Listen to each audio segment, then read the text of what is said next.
this is Jake, and today I'm really excited to be bringing you guys a phone review. Now, I haven't done one of these before, but if you guys do want to go ahead and see more content like this, be sure to go ahead and like and comment on the video whether or not you do like it, and please do stay tuned for this video. It's very informative on the Nokia Lumia 1020. Now, this is I don't want to say the flagship device of 2014, but this is definitely, or was, the flagship device for Nokia back in 2013 with its 41 megapixel camera. Now, this is packing some sort of good processor. It's packing the Snapdragon S4 Plus. Now, compared to the iPhone, I would say that the iPhone would blow it away, but the RAM, on the other hand, will keep you up to speed, and it keeps everything flowing. Now, before we go ahead and get through the specs and all of that in this video, I'm going to be thanking Nokia Connects for sending this product out for me to go ahead and review.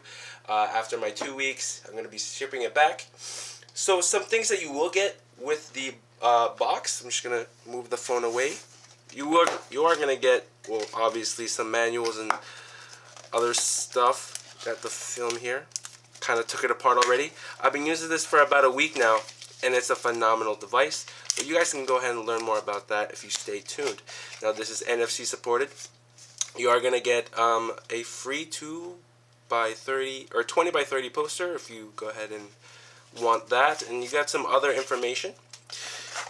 You will get a lanyard, or the little wrist strap if you guys are shooters, as am I, and you will get the little SIM card push thing so you can open up your SIM card tray.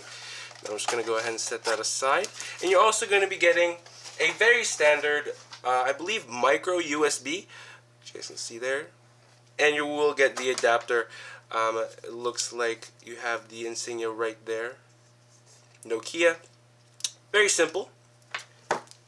Alright, so coming back to the Lumia 1020.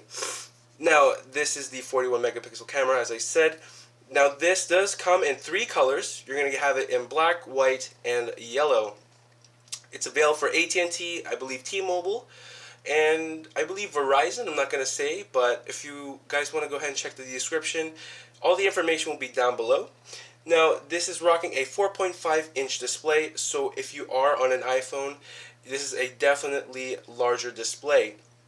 Now, I am on an iPhone 5, and I've been enjoying this device. I haven't been enjoying the ecosystem itself, Windows, but I am enjoying the camera.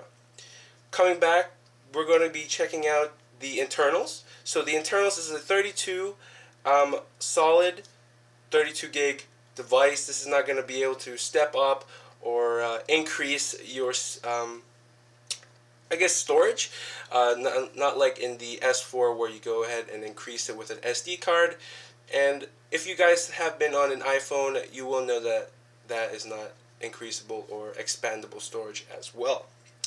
We will also have the 2000 milliamp battery. Compared to the iPhone, this blows it out of the water just because the software itself processes it pretty well.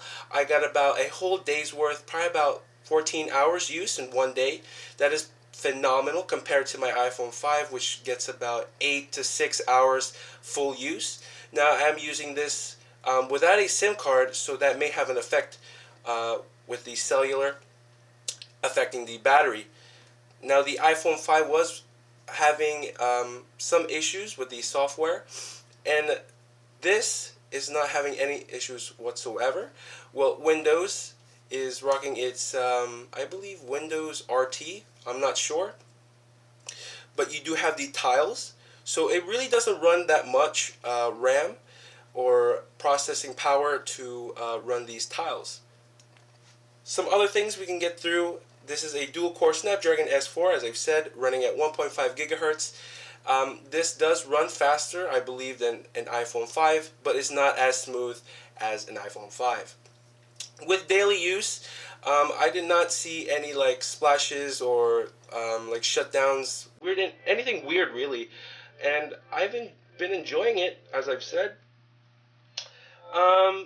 Now let's go ahead and jump through the camera. Now this camera shoots at a full 41 megapixel cameras, and basically what Nokia is endorsing with this phone is that you guys can go ahead and crop and resize the images so you save all the pixels that you want from the picture you're taking.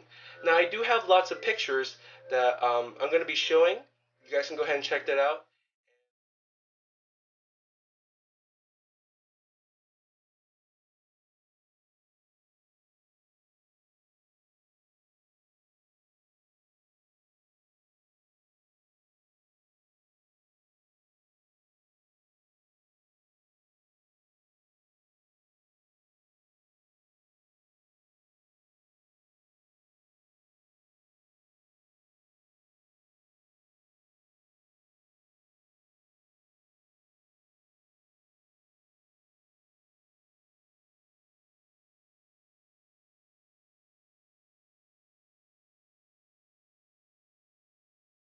So guys, we are back, and as you can see, the pictures are phenomenal.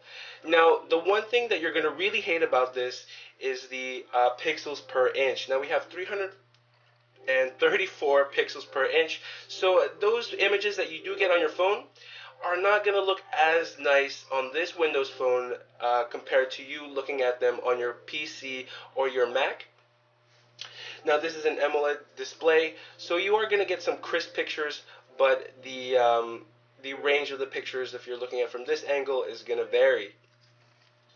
Running through the device before we continue any further, you do have the SIM card tray up there, you do have the audio jack, you have a mic, you will get the power button, and you have a dedicated shutter button for your camera, and you do have an up and down volume. Down here we do have your speaker grill, you're going to have the lanyard, and you're going to have the micro USB input right there. Now, the camera here, I really like this. I am an avid photographer. I really don't have a DSLR, so I can't really compare this to a DSLR. But what I can say is this is a step up from your regular point and shoot camera. I've enjoyed it. As you guys have seen already, the pictures are absolutely amazing. The video quality shoots in 1080p, shooting at 30 frames a second, and you guys can dumb that down to 24 frames a second. This will shoot in 720p as well, as you guys already know. And sorry for my voice, it's kind of rough. I'm still sick. But here you do have a very large flash. Now you're not going to find this on any other flash. Even the iPhone shoots an LED flash. This one is their, I believe, xenon flash. So you will get a larger range of flash when you take pictures. Now you do have optical stabilization. I can get to that in just a second. We can go ahead and run through the features of the Nokia Pro Cam. Now there are two different applications. You guys can use the Microsoft camera, or I highly suggest sticking to the Nokia Pro Cam. You guys can see here. I'm just going to go ahead and take out this iPod Touch here, and we can focus on that. So you do have autofocus. Just switch that around here. You do have autofocus, as you guys can see there. Autofocus.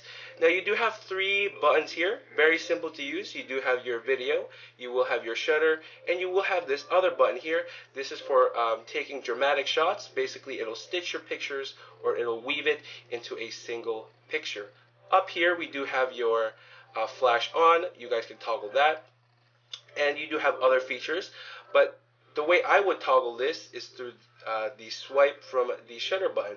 Now here you do have a lot more options. You will be getting your white balance, your manual, your ISO, your I believe shutter speed, and you will get your exposure. Now if you guys do go ahead and mess with this, it will change it from shutter priority to aperture priority, and so forth. This is definitely a step up from your mobile device camera. Now, with the use of this camera for about a week now, I can tell you that the images look very crisp and they look very detailed. The other thing, or the downside to the camera, I'm just going to move this iPod away. The downside to the camera is it doesn't take very nice or very vibrant pictures, just because when you're using autofocus, it doesn't catch the white balance perfectly for the image, so you will get some washouts or you know, the not accurate colors of the video itself. Um, Basically, that is about it. I've really enjoyed this. I hope you guys enjoyed this little video. Be sure to go ahead and like. Um, Overall, as I can tell you guys, this is definitely the device. If you are from the Lumia family, you are switching or you're upgrading to a Windows phone, this is for you. But if you guys are on the iPhone or if you're just getting into Android, I highly suggest just sticking to where you are. There's not enough applications in the App Store. I mean, I do have Instagram, but I believe it's the Instagram beta, so it's not even the full version yet. And this device is definitely for the avid photographers, but it's not for everyday use. I'm going to tell you guys that right now. Um, I mean, it does look nice, but it's not going to be as nice or user-friendly wise if you guys are on the iPhone 5. Um, so yeah, if you guys are definitely into cameras, this is the camera for you, or the camera phone for you. It definitely going to toss out your digitals um, or your other cameras. But if you guys are on the iPhone or Apple, Android family, I highly suggest sticking to what you are right now. Now, the pricing will be available down below. I will leave all the links and all the information. And I would like to thank Nokia again for sending this product out for me to go ahead and review. So guys, I believe that is it for me. I hope you enjoyed this video. Be sure to go ahead and like and comment if you guys want to see more content like this of the Nokia phones or any other smartphone review. Please let me know. I'm very interested. Any kind of thoughts, leave that down below. And yeah, guys, be sure to go ahead and subscribe, and I'll be catching you guys in the next video.